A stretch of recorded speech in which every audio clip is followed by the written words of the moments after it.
Ini adalah seorang wanita yang hidup sendiri. Dia berbaring di kasur bersiap-siap untuk istirahat. Dan di bawah kasurnya ternyata ada seorang pria. Pria ini sudah bersembunyi di rumah wanita ini sangat lama. Saat sudah memastikan wanita itu tidur lelap, dia perlahan-lahan keluar dari bawah tempat tidur. Memberikan obat tidur yang sudah disiapkan dari awal kepada si wanita. Lalu melakukan aksinya. Yang menakutkan adalah, tiap malam selalu di bawah tempat tidurnya. Dan perempuan ini sama sekali tidak tahu. Masuk ke toilet. Memasukkan cairan ke produk skincare wanita itu. Dan mengeluarkan senyuman aneh. Pria ini akan menyetel duluan alarm. Tidak cepat juga tidak lambat. Gosok gigi di toilet sang perempuan. Lalu meletakkan kembali sikat giginya. Keesokannya di saat perempuan itu bangun juga tidak merasakan apa-apa. Masih saja sikat dengan seperti biasa. Dan juga menggunakan skincare-nya. Lalu keluar untuk berangkat kerja. Ternyata pria yang di bawah tempat tidur itu adalah penjaga apartemen. Dia tiap hari bisa bertemu dengan si perempuan. Kemudian dia datang lagi ke rumah si perempuan. Dia sembunyi di bawah tempat tidur, memerhatikan gerak-gerik perempuan. Dan di saat itu, kertas-kertas jatuh ke lantai. Dia masih saja tidak melihat pria itu. Pria ini menggunakan cermin untuk mengecek perempuan itu sudah tidur apa belum. Lalu keluar dari bawah tempat tidur. Sang perempuan takut dengan serangga. Dia ke kamar mandi dan mengeluarkan serangga. Dan mulai melengketkannya ke dalam rak. Lalu mengeluarkan apel yang sudah rusak. Dan diletakkan di dalam kulkas. Tapi si perempuan masih saja tidak tahu orang yang sembunyi di bawah tempat tidurnya. Setelah bangun ia merasa badannya sangat capek. Dan sekujur tubuhnya mulai muncul bercak-bercak merah. Dia membuka lemarinya dan melihat serangga yang penuh di dinding. Sekeliling kamarnya. Hal menakutkan yang sebenarnya baru saja akan dimulai. Pria ini masuk ke suatu ruangan. Dia juga mengeluarkan belati tali yang sudah disiapkan. Lalu dia memperhatikan kamar itu. Dan memutuskan hatinya. Kemudian sembunyi di bawah tempat tidur. Menunggu perempuan itu masuk ke dalam kamar. Saat itu lampu di kamar dibuka. Sang perempuan membawa pacarnya pulang.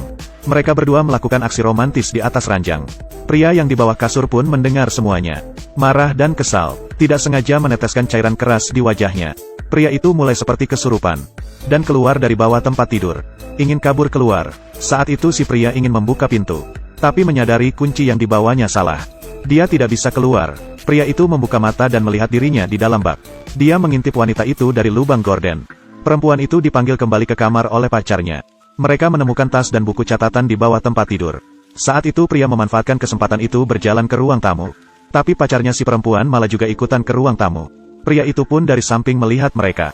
Hatinya dipenuhi dengan rasa takut dan tidak aman. Dia ingin kabur keluar, harus kembali ke ruangan, mengambil kunci di dalam tasnya. Si pria memerhatikan mereka dengan saksama. Di saat mereka mengganti baju, dia masuk ke kamar, dan menemukan kunci di dalam tasnya. Juga mengambil buku catatannya lalu menuju ke pintu. Sang pacar menemukannya, menanyai bagaimana dia bisa masuk.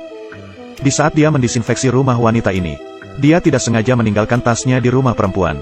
Perempuan ini pun kembali ke kamar, dan membawakan tas itu ke pria. Si pria pun akhirnya berhasil keluar. Dia masuk ke dalam elevator. Saat itu hatinya terus berdegup kencang. Karena setelah itu, dia tidak bisa memeluk wanita itu tidur lagi. Setelah itu si pria melihat perempuan dan pacarnya pergi. Dan sepertinya tidak akan kembali lagi. Perempuan itu juga mengatakan selamat tinggal kepadanya. Sang pria dengan putus asa naik ke lantai atas. Dia bersiap untuk lompat dari atas menyelesaikan hidupnya. Kemudian mendengar suatu suara. Dia melihat perempuan dan pacarnya. Kembali lagi ke apartemen. Perempuan dan pacarnya kenapa bisa kelahi?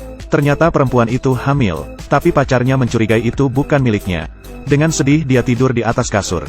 Sedangkan laki-laki yang sembunyi di bawah kasur mengeluarkan senyuman yang aneh. Karena bayi di dalam perut perempuan itu adalah miliknya. Pria ini tiap malam selalu tidur di satu kasur. Dengan perempuan yang bangun lalu sikat gigi mandi lalu keluar rumah. Dia berjalan ke kamar sebelah. Ganti baju dan bersiap untuk berangkat kerja. Di pagi hari adalah penjaga apartemen yang ramah. Di malam hari menjadi seorang yang mesum. Tiap hari selalu melakukan hal ini. Pacar sang perempuan membohonginya ke rumah. Dan berjalan ke kamar si perempuan. Melihat cairan keras yang ada di atas kasur. Sang pacar mulai menanyainya kenapa melakukan hal itu. Saat itu kedua orang itu berkelahi. Sang penjaga rumah ditekan ke atas kasur. Tiba-tiba dia mengambil serpihan kaca. Dan menusuk leher si pacar perempuan. Dan menariknya ke dalam kamar mandi. Sang pacar mulai memberontak. Tapi tidak ada gunanya. Dia menyalakan keran. Mengeluarkan serpihan kaca dan meletakkannya di tangan sang pacar. Dan kembali merapikan kamar. Lalu membawa pergi cairan dan masker. Saat itu, air memenuhi kamar mandi. Di perjalanan pulang pria itu melihat selembar kertas. Dan yang meletakkan kertas itu adalah gadis ini. Di saat gadis ini siuman, dia melihat pria itu dari lubang pintu. Tiba-tiba pria itu muncul di belakangnya. Gadis itu pun berteriak, tapi tidak ada muncul apa-apa dari orang tua si gadis. Sang pria berkata ke gadis, "Mereka hanyalah tidur." Pria ini menggendong si gadis kecil dan mulai mengancamnya. Sang gadis ketakutan, hanya bisa mengangguk setuju. Setahun kemudian, perempuan menerima sebuah surat, dan surat ini ditulis oleh sang pria. Sang pria mengakui semuanya, dan bayi yang dilahirkan adalah miliknya.